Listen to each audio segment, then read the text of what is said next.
The concept of the nation-state was born in 19th century Europe. For the first time, sovereignty was seen as belonging not to dynasties or empires, but to the people, a shared community bound by language, culture, and history. The spread of nationalism fractured an Ottoman Empire already on life support. Its old multicultural order, held together for centuries by imperial authority, unraveled into sectarian violence and waves of ethnic cleansing. In the case of the Arabs, the British and French deliberately stoked and financed Arab nationalism in the years leading up to World War I. They promised self-determination and independence to Arab leaders in exchange for joining the Allied war effort against the Ottoman Empire. From those wartime promises emerged the modern Arab states, but one Arab nation was smothered at birth, betrayed by the colonial powers that had promised it freedom: Palestine. The roots of Palestinian identity run far deeper than the 20th century. The first documented instance of someone explicitly identifying as Palestinian comes from the great 10th century geographer al-Maqdisi. In his seminal work, The Best Divisions in the Knowledge of the Regions, al-Maqdisi wrote that when asked where he was from, he would reply, "I am a Palestinian." He also included a chapter on Palestine and its capital, demonstrating that it was both a recognized region and a political entity within the empire. Centuries later, under the Ottomans, official maps continued to mark the region as the land of Palestine. Fast forward to the late 19th century, in the final decades of the Ottoman Empire, waves of Syrian, Lebanese, and Palestinian immigrants set out for the Americas. Although they all carried Ottoman passports, they did not see themselves as a single people. Everywhere they settled, they organized along national lines. Palestinians founded Palestinian civic associations and sporting clubs. Lebanese and Syrians did the same. Why did the Levantine Arabs divide themselves into Syrians, Lebanese, and Palestinians? Because they had developed individual regional identities. These regional differences gave rise to distinct Syrian, Lebanese, and Palestinian national consciousness long before colonial borders made them official. Meanwhile, back in Palestine, these distinctions were given political expression. At the Third Palestine Arab Congress, held in Haifa in December 1920, Palestinian leaders defined Palestine for the first time as a distinct national entity, seeking self-government under British supervision. The first two Congresses, in 1919 and June 1920, had pushed for a union with the Arab Kingdom of Syria.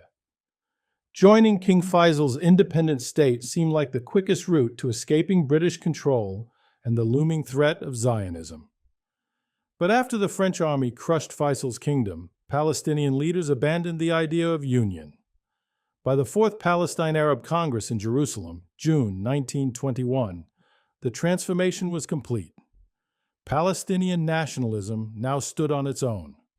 The Congress demanded an independent Palestinian government responsible to a nationally elected representative assembly, a constitution guaranteeing civil rights for all, Muslims, Christians, and Jews, so long as Jewish immigration was halted and Zionism rescinded. Rejection of both the Balfour Declaration and continued British rule. While the Palestine Arab Congress was demanding self-rule, Zionist colonization was evicting thousands of Palestinian peasants, known as fellahin, from the most fertile, intensively cultivated lands in Palestine. Land they had farmed for centuries. The evicted fellahin wound up destitute in squalid shanty towns at the edges of cities. A social powder keg that exploded in the riots of 1929. In 1935, Izz ad-Din al-Qassam organized these same displaced fellahin into the First Armed Rebellion. Tens of thousands attended his funeral in Haifa, chanting, "Down with the English, down with the colonialists." Sheikh Farhan al-Saʿdī took up the torch from al-Qassam and was hanged by the British at 81 years old. The newspaper Palestine published an editorial filled with patriotic nationalist rhetoric titled Sheikh Farhan al-Saʿdī, Martyr of the Homeland. The British authorities, thinking to extinguish the flame by hanging its bearer, have only fanned it. The blood of martyrs is never lost. It nourishes the tree of liberty, whose roots lie deep in the soil of Palestine. The martyr has gone to his Lord, but his voice will continue to echo in the valleys and hills of Palestine, calling its sons to faith and steadfastness until the dawn of freedom breaks.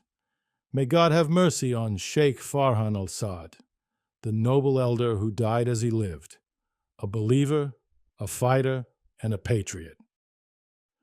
In that eulogy, you have all the essential elements of nationalism: patriotism, sacrifice, and the willingness to fight and die for the homeland. The flag those fighters carried in 1936 was the Palestinian flag, the same flag that Palestinians fly today. The Palestinian desire for liberty and self-determination led to the Great Revolt of 1936 to 1939, a 3-year uprising in which 10% of the Palestinian population was killed, injured, exiled, or jailed, fighting for their freedom and their homeland. Today, Palestinians continue to bleed and die to stay on their land. The flag still flies, the struggle continues. Thanks for watching. Please hit the like and subscribe buttons if you would like to see more content like this.